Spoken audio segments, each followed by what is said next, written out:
जाऊ त्यांना घरी अगं माझी सासू एवढी खडूस आहे ना, काय सांगू तुला.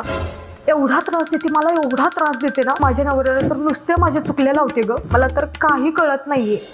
अगं काहीच काम करत नाही ग ती. सगळं काम मला करावं लागतं.